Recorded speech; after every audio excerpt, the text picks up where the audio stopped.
business decisions are based on the tax complication, not on the logistical efficiencies of the, and that's the reason why if you look at Pidilite, which is having 44 manufacturing unit spread across the entire country, and 27 depot with 2 mother warehouses, and customers spread across the country with over 500,000 retail outlets to serve.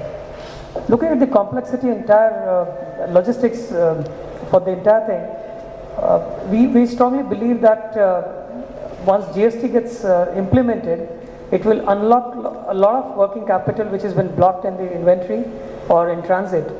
For example, it would not be out of place to share here that NCR region, which is surrounded by 2 states and Delhi itself a state. There we have to have multiple warehouses to serve the territory of, which is more like a city territory there actually as a Delhi region. 3 warehouses to serve 1 territory. I think we are waiting for GST to consolidate and make it one. So that would be the take from the FMCG industry person.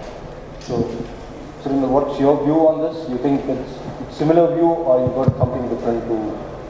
I'm wearing 2 hats. In fact, one is Reliance Life Sciences and another is the Indian Institute of Materials Management. So as an IIM person, definitely when I look at it, it makes a good to make a huge difference. I agree with my colleague out here stating that a lot of decisions are taken on the tax efficiency rather than efficient warehouses, and probably we'll be going for larger consolidated warehouses wherein people can, because of the economies of scale, they will be putting more intelligence and more better infrastructure. That's going to make a difference for us, not necessarily the GST. And Jayesh, with regard to retail, with regard to retail, presently the GST, pre-GST, if we talk about the pre-GST, in the pre-GST, most of the warehousing are because of the tax avoidance. You require to avoid paying octroys, you require to pay, you wanted to claim a VAT credits, etc., etc. Because of this, there are a number of warehouses in a number of states. There are a number of warehouses. Because of the number of warehouses, there is a smaller loads, smaller trucks you have to use. So there is an inefficiency in the logistics and supply chain because of pre-GST. In the post-GST, definitely number of distribution center will be reduced. There is a more centralized warehousing. Maybe there is a outsourcing, maybe a logistics service provider will help you out in this, because there is an input credit benefit available to all the peoples. There is a more transparency, there is a reduction in the number of forms, documents required, there is abolition of the, probably we are everyone thinking that there is abolition of many forms required by the many, because different states require different form, there are certain road permits required. But still, there are certain big questions mark on the GST. Take example, whether presently in the GST, they have drafted the bill in such a way that on a stock transfer, if you are transferring the stock from one store to another state, you are required to pay a tax on that. Presently in the pre-GST, there is no tax on the stock transfer, is a branch transfer. Second, if you see, whether octroi is going to abolish post-GST, no, everyone says no, octroi is still continue going to be there. If there is octroi is still there, then they probably require a number of warehouses will increase as compared to what we people are thinking in a post-GST. Just to continue with you, James, we've seen a lot of talk about FDI, in the last 1 week, and that it's still not going to see the light of the day very soon. But surely this is one thing that the industry wants, especially retail. But when you look at the overall perception of the last mile service in retail, which is where we talk about logistics, warehousing, and transportation management efficiency, you see any change happening in that space with FDI, without FDI? No, everyone is waiting for the FDI, because if you think the bill drafted by the government is so well, there are certain points there. I just bring a point on the table. Minimum investment of $1,000 million required by the multi-brand to invest in India to enter into the GST. Out of that, $100 million, you require to invest 50% in the cold chain, supply chain, transportations, packing, sorting, process, all these activities, back-end activities. Everyone knows that what is the wastage in the fruits and vegetables and food grains. Around 25% to 35% of our food grains wasted in the country. If you consider 25 to 35%, means around 50, if I am not wrong, around 50,000 crore rupees we are wasting. There is a wastage of food grains and of vegetables in the country. If we are able to reduce the 25% or 35% or 50%, then 25,000 crores will be in the accountable economy.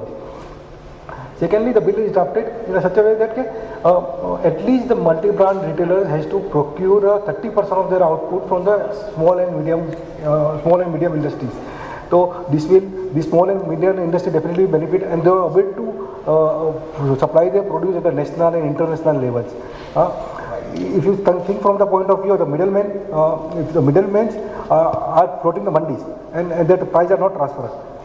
If you check with the farmers are receiving a 1/3 of their price what actually ultimately consumer is paying.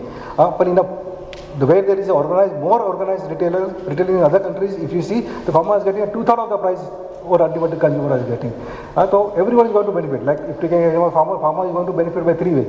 One, increasing the pricing because 20 to 25% price increase, reduction in the wastage, 20 to 25% reduction in the wastage, and also increasing the productivity because the know-how, capital investment by in the country. Even small scale industry of people are benefited because small scale industries will get a 30% of the production you have to procure from them. Also they are able to supply their product at international level based on the quality and all these things. Consumer will get benefits because right products, more quality products, more options and lesser price. So everyone is going to benefit. So that's why everyone is looking for that. Just Marco, to take this point to global scale, you're still talking a lot about the efficiencies in the last mile, where the point of sale data, using that for replenishment. Do you see any such thing happening as a major initiative? Because that's a last mile, linkage that we see, where it's failing in terms of customer service in retail or even in consumer product. So do you see those kind of changes in outside India, basically the global players? I think in general, probably everybody agrees with that.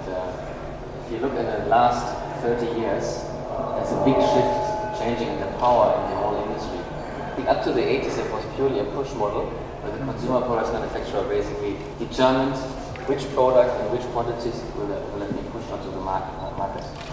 I talk about the Western world now a bit. So in the 90s it started like the power shifted completely to the retailer, where the retailer said, okay, I want this product at that time, and you give me this kind of discount and rebates, and even subsequently, if I acquire another retailer and he got a better discount before, I want this discount for the whole group, even afterwards. So, but since, I would say, the last 5 years, there's a shift completely moving to the consumer. And Neeraj said that in the beginning, mobility is a big piece in that, because everybody has access now real time, comparing prices, being in the store, etc. So I think now the change is that manufacturers and retailers need to work closer together to serve the consumer better, because the consumer has a choice. Do I buy my products online, in the store, depending on the product? Everybody has different preferences. Some say I buy groceries online, some say I want to touch them, I want to buy them on the fresh market. Some say I'll go in a hypermarket, in a supermarket. Different preferences need to be served across the country. In cities, in rural areas, preferences are there. So what I see now in APJ, so outside of India, but also here from my global colleagues, and when I talk to global customers, it's all about getting POS data in real time to have a better responsiveness to the market. And that increases basically collaboration platforms where retailers and manufacturers do common supply chain, where they give insights equally in terms of where are the inventory levels. We need to reduce them on both sides, because that brings the cost down to be competitive. And as I said before, consumers have the choice in the end.